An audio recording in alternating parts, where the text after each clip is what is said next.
I've been studying the book of Jonah for a while because I wanted to make a production out of it at some point, the way that I do with stories. But that's going to come later. But in the meantime, I just wanted to show a little background of and share some things about the book in a way that I can for now. Um, and of course, Jonah 1 through, let's see, verse 3 is basically the setup to the story where, God tells Jonah to go talk to Nineveh because there's it's hit the threshold of evil, whatever that is, and he's ready to go cry out against it. And Jonah wants to go the other way, out of the presence of the Lord. He's going way to Tarshish, which is a several months journey. Probably would cost a lot of money to get there. So it could be like a life savings to go there, which would explain why Jonah was like very distraught at the end of the whole thing, because he might have been broke at the end. But that's a lot of filling in the blanks. But I wanted to share some songs. There's 3 songs that I know that have to do, well, actually 2 that are directly related to Jonah. I'm probably missing another one. When I grew up with Ron Hamilton, he had a song called Jonah, and the way it went was, "Come and listen to my fearful tale of the ocean blue, how a man got swallowed by a whale. Yes, I know it's true. Jonah, Jonah did not obey God immediately. Jonah, Jonah, down in the depths of the deep blue sea." So that's what I grew up with listening to. But as I was thinking about this story and presenting it, not in this format, but in a better one, I asked ChatGPT, what songs are there out there about sailing? Just kind of sailing away. And there's actually took me a while to find this song, actually ChatGPT a while, but there's actually a song by a band called Styx that I had never heard of before. Evidently they were famous. Also, he was probably chemistry castrated because he had a very high voice. I don't know if he was castrated or not chemically. Supposedly Michael Jackson, I know a lot of Michaels, so I was like, whoa, Michael Jackson was chemically castrated, which gave him that extra high voice. But I'm not going to sing it that high, but I changed some of the words. I'm going to share that with you. Before I start, this is Jonah sailing on to his new life. He's going to Tarshish. He's packed up his bags. He's going away. He's not a prophet anymore. He's giving up his entire life to start a new life. And Jaffa, which would have been in France, a lot of people think, was a flourishing new trade route, a new civilization that was way out of the reaches of Assyria, which was a threatening empire that was going to swallow up Israel. And so that's the background of that. But so I thought this song was perfect. And of course, it would be great to just kind of play the Styx version in there, just a part of it, and do some AI video showing Jonah, setting C. But here's how I rewrote that song. Let me calm down, and the caffeine has hit me this morning. So I'm sailing away, charting a new course on the open sea. Some happy new land will surely wash away that old life I had. Of course, I changed the tune a little bit too. I looked for a captain and climbed aboard. I'll begin my tomorrow on a brand new shore, and I'll try, oh Lord, I'll try to carry on. So that is two of the verses modified and put together. And then I changed the chorus, and this is how that goes. Slightly out of breath right now. And if you know the original song, this might be very funny to you because that is a little trippy song at the end. But you're going to have to listen to it and then listen back to this and be like, yeah, you definitely changed it and fit it into the story. Okay, so the chorus goes, a gathering of storm clouds appeared above my head. They took away my only hope. With these words they said, you can't sail away, you can't sail away, you can't sail away from me. You can't sail away, you can't sail away, you can't sail away from me. Okay, and then the final is, and then my fellow sailors, they took me by surprise. They fed me to a whale and tossed me in to die. I can't sail away, I can't sail away. So anyway, that's how that goes a little bit. Maybe a little corny, but it was fun. It was absolutely fun to create that, modify that song for the story, and then have it sit there until, I don't know, forever, because all the stuff that has to go together to put this into an actual production, like Samson or whatever that I've been working on, is a long road on that. So I'm jumping into just kind of sharing these songs here. And then there's another song that's relevant as well, and that is from, I think it's Porky at Best by George Gershwin, where a gentleman is singing a song called It Ain't Necessarily So. And he's, it's a song that's saying, look, you know, these stories in the Bible are ridiculous and they're not necessarily so. But he talks about Jonah in there, and that one is a little less hostile to believers, and it goes like this.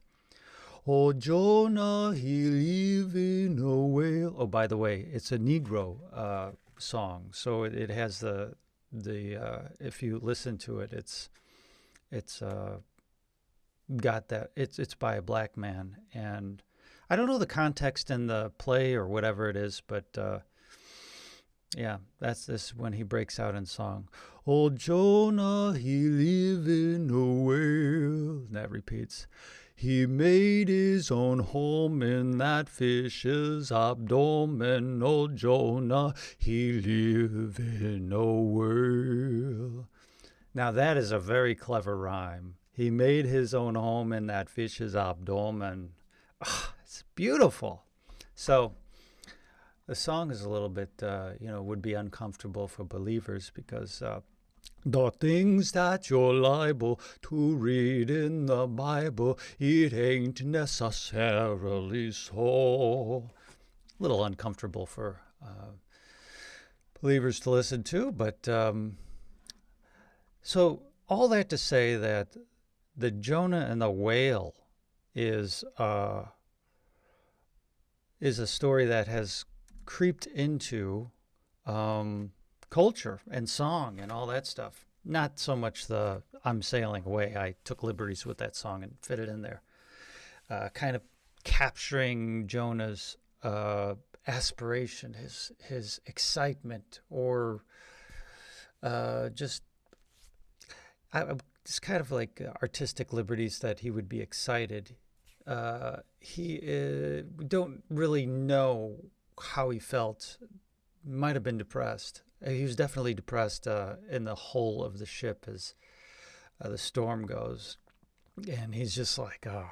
I mean, he's he's like, yeah, he's depressed, and he's like, toss me overboard. That's the only way this is going to work. So he understands that it's checkmate for him, and he might as well just drown. And that leads me to one of the points that I think a lot of people miss is they think that the fish in the story represents God's judgment. It does not. It says, and the Lord appointed a great fish to swallow up Jonah. Why? Because otherwise he would have drowned in the sea. Was it God's idea that he drowned in the sea? No, that was Jonah's idea. Jonah's like, well, if you toss me in there, I know the storm will stop.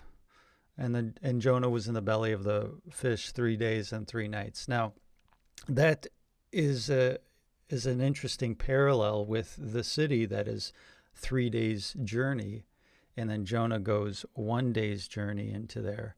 And which is basically the center of the city. But the proof of that is that the whole next chapter, chapter 2, is Jonah thanking God for saving him, and from drowning. So I'm not going to go through that. But what I could do is share the poetry that ChatGPT did. Let me see here. Okay, cool. Let me try to increase there we go. Notes on Apple make all the words really tiny. And I have to zoom them in. From the depths of dark despair, I called to you in desperate prayer. In troubled seas I met my fate, yet still, O Lord, you heard my state. Now, if you go back and read the actual original and compare it with this, ChatGPT did a really good job. It doesn't always get poetry right, but what it does, sometimes it's just spot on. The waves engulfed, the deep pulled tight, the flood enclosed, I lost the light. I sank beneath the waters wide, where earth's great gates shut me inside. Yet in that place of death and dread, I turned my heart to you instead. Your temple's grace, my longing sight, your mercy shone within my night. The weeds had wrapped around my soul, the breakers crashed, the currents rolled, yet in my fall I found your grace, your hand still reached to save, embrace. Vain idols fail, they fade like foam, but I will sing, I'm going home. With thankful voice, my vows I pay. Salvation, Lord, is yours today. So it took that from Jonah 2 and just converted it into a rhyming poem that is definitely, it's great. It's great. So it'll help you understand what that first part of Jonah is. There's a lot of poetic references in Jonah. Another, in the first chapter, it says there's this ping pong effect I'm going to throw in here as well, because I just want to cover some stuff in the first chapter. Maybe I'll do a little bit more and then go to the last half of Jonah and talk about that. There's a ping pong effect. You have God telling him to go to Nineveh. He goes the opposite way. The Lord hurls a wind. They hurl the stuff in the ship, the cargo. They hurl that in the ocean. That doesn't work, or the sea. And then they hurl Jonah into the sea. It uses the same word in Hebrew. And there's repetition in a lot of that too. It says like 3 times that the sea was, uncontrolled. And so there's that ping pong effect there, the hurl word. I don't know what it is in Hebrew, but I looked it up and it was the same word. And so the ESV uses that word I think the King James used the word toss, but hurl is kind of, that's an interesting word to use. Toss is, I mean, it's less poetic, but which would be ironic because the King James is very poetic. Yeah, so I'm reading now. So they picked up Jonah and hurled him into the sea. So you have that poetic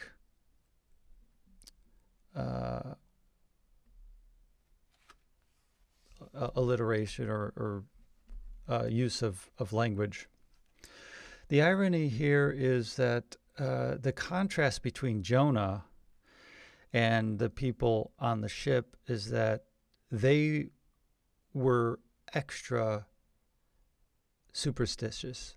They were, and the idea that they would need to, I think I covered that in another video while I was driving to work, but very superstitious. And Jonah at this point isn't. I mean, he says he fears the Lord, but he's leaving and he's underestimating the Lord's ability to keep him from going out of his presence, if that was even possible. It's unclear whether that was a thing, because it does say in Genesis that Cain went from the presence of the Lord. That's what it says. So there is a place where you leave the presence of the Lord, according to the Bible. So anyway, those are some unorganized thoughts, and I just wanted to share that. And I'm going to do some more of that. The latter half of Jonah is more interesting to me. I really got over the first chapter a lot, because I said there's a bunch of stuff there, but it didn't interest me as much. So I'm going to work on that later, and it's time for me to go to work. So you'll see me every day until I stop making stuff every day. So, all right. Have a good one.